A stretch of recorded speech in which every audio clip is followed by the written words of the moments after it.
There on the arch, you've got the inscription Instinco Divinitatis, which means by divine inspiration. And of course, that giant image of the sun god Apollo. You're right to focus on those details. They definitely suggest that Constantine thought he was chosen by something, but not necessarily by the Christian god.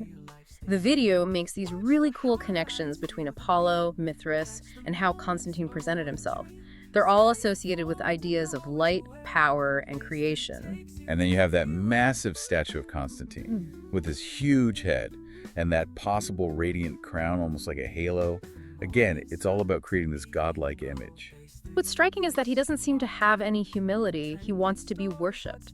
This wasn't a guy who wanted to blend in. He wanted everyone to see him as this divine figure, someone to be adored. Okay, let's just pause for a second. We started with this simple story about Constantine's conversion, but now we're talking about pagan gods, secret cults, and an emperor who might have changed history to make himself look better.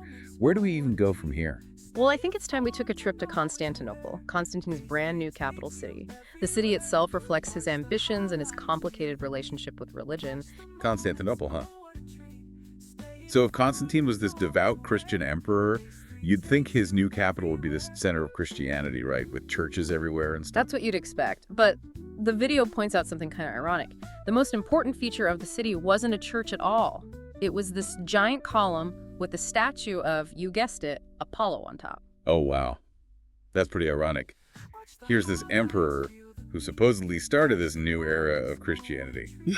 But he chooses a pagan sun god for his city's biggest monument. It's like he's trying to have it both ways. It's definitely a weird contradiction, and it gets even weirder when you hear what the video says about the statue. Apparently, Constantine replaced Apollo's face with his own... Whoa, hold on. Talk about a power move.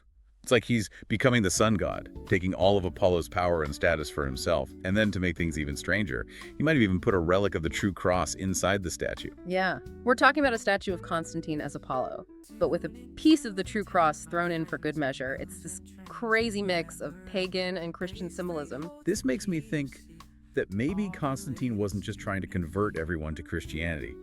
Maybe he wanted to create something totally new, something that combined ideas from both paganism and Christianity. It's a really interesting theory.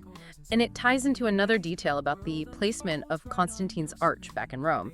The video mentions that it's actually off-center from the original road. The Romans were such good builders, they wouldn't make a mistake like that on accident. Yeah, I remember that part. There had to be a reason for that weird placement. And that reason might have something to do with the arch's connection to another huge monument, the statue of Apollo that was right behind it. Oh, this is where things get really crazy.